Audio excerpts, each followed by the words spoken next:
झंडा लगा देंगे और जिता के बेचेंगे।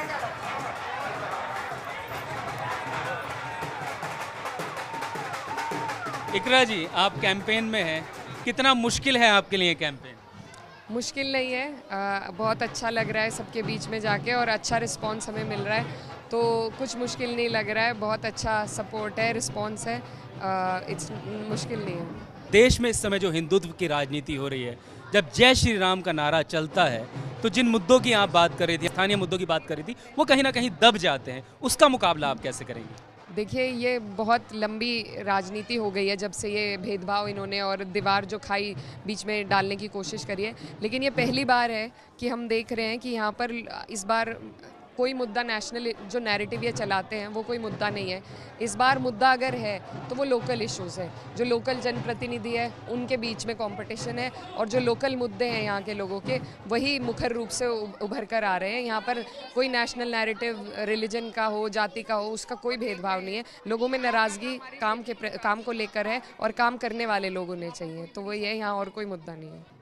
यहाँ राज्य में भी बीजेपी की सरकार है, केंद्र में भी बीजेपी की सरकार है, और जब सरकार होती है तो संसाधन भी ज़्यादा होते हैं। क्या आप वाकई में मुकाबला कर पा रही हैं? बिल्कुल कर पा रहे हैं। देखिए, हमारा जो ज़िला है, यहाँ पहले भी भाजपा को हराया था। 3 सीट हमारे ज़िले में, तीनों में भाजपा हारी थी और यही मूड है हमारे ज़िले का। ये बहुत क्रांतिकारी लोग हैं और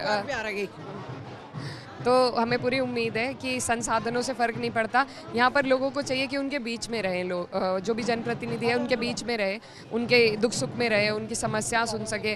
आप अपने पिताजी का नाम ले रही थी और यहाँ लोग भी उनकी बात कर रहे हैं, उनकी विरासत को आप कैसे आगे बढ़ाएंगे? देखिए, मेरे पिताजी किसी भी जाति या मज़हब से ऊपर उठकर उन्होंने इस क्षेत्र में राजनीति करी थी और जैसा आप सबको यहाँ सब लोग कह भी रहे थे कि उन्होंने जनवाया था कि एक जनप्रतिनिधि क्या होता है।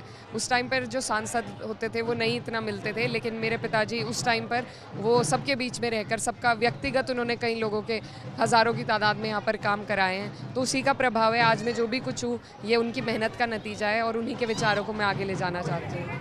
कि यहाँ बहुत यंग हैं, फीमेल हैं। भारत में महिलाओं के लिए संसद में प्रतिनिधित्व कितना मुश्किल है?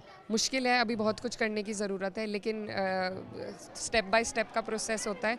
तो जितनी भी हमारी, मैं यही कहना चाहती हूँ कि जितने भी हमारी महिला कैंडिडेट्स हैं और आज हम महिलाओं के बीच में हैं, तो हम अगर अपनी आवाज़ को खुद उठा पाएँ, ये मौका अगर हमारी कुछ बहनों को मिल रहा है, तो मेरी सारी आधी आबादी से ये अपील है कि उनका साथ दें, क्योंकि जितना भी हम जितनी सीटें जीतेंगे उतना ही हमें ज़्यादा आगे हिस्सेदारी मिलेगी। तो ये कोशिश है, अभी बहुत कुछ करने की ज़रूरत है। मैं भावुक हो गई थी थोड़ा, हमारे चुनाव का कार्यालय का उद्घाटन था, तो पिताजी को याद करके, क्योंकि ये मेरा पहला चुनाव है और अगर वो होते तो जिस तरीके से वो मेरा हाथ पकड़ के मुझे सबसे मिलाते, मुझे आगे बढ़ाते, तो वो किसी भी बच्चे के लिए सबका बहुत प्यार मिलता है। मैं बहुत आई एम वेरी फॉर्चुनेट, लेकिन एक बाप की कमी को कोई पूरा नहीं कर सकता, तो वो कभी कभी महसूस होता है। लेकिन मुझे बहुत अच्छा लगता है, क्योंकि जितना मैंने उनके साथ रहकर नहीं सीखा, उतना मैं उनसे ज़्यादा उनके किस्से सुनकर लोगों के बीच में जाकर मुझे सीखने को मिलते हैं, उन्हीं के कार्यशैली के बारे में। तो बहुत भरपूर प्यार मिल रहा है, समर्थन मिल रहा है। बस चीज़ जो आप इस क्षेत्र के लिए करना चाहेंगे सांसद के रूप में? जी, बहुत सारी चीज़ें, हमारे क्षेत्र के विकास के कई मुद्दे हैं वो हैं, लेकिन मैं पर्सनली, मेरी जो दिलचस्पी है, मैं महिलाओं के लिए उच्च शिक्षा के केंद्र में काम करना चाहूँगी, क्योंकि यहाँ पर समस्या है। जैसा मैं अपने भाषण में भी कह रही थी, हमारा ज़िला नया है, यहाँ मुजफ्फरनगर से टूटकर ये नया ज़िला बना है, तो सारी जो संस्थाएँ थी सरकारी वो मुजफ्फरनगर में रह गई थी। तो यहाँ पर हमारी जो बहनें हैं उन्हें बड़ी दिक्कत है उच्च शिक्षा के लिए, उन्हें या तो मुजफ्फरनगर, मेरठ, सहारनपुर जाना पड़ता है। तो प्रयास ये रहेगा, अगर सरकार आ गई तो सरकार के माध्यम से, नहीं तो प्राइवेट इन्वेस्टमेंट्स और तरीके जो होते हैं उनसे हम पूरी कोशिश करेंगे कि उसका कुछ समाधान निकालें। बस मैं आपसे आखिरी सवाल करूंगा। आपका नाम इकरा हसन है, एक धार्मिक पहचान भी आपके साथ चलती है।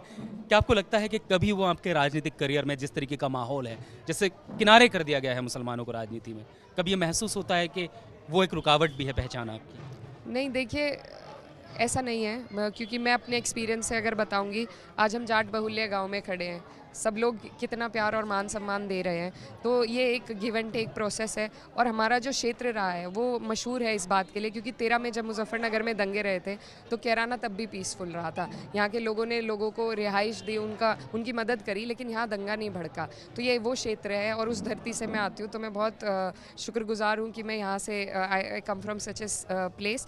और मैं यही कहना चाहती हूँ कि मेरे नाम का मतलब इकरा है, पढ़ना उसका मतलब है। तो तालीम जो है वो बहुत ज़रूरी है किन्हीं समाजों को जोड़ने के लिए।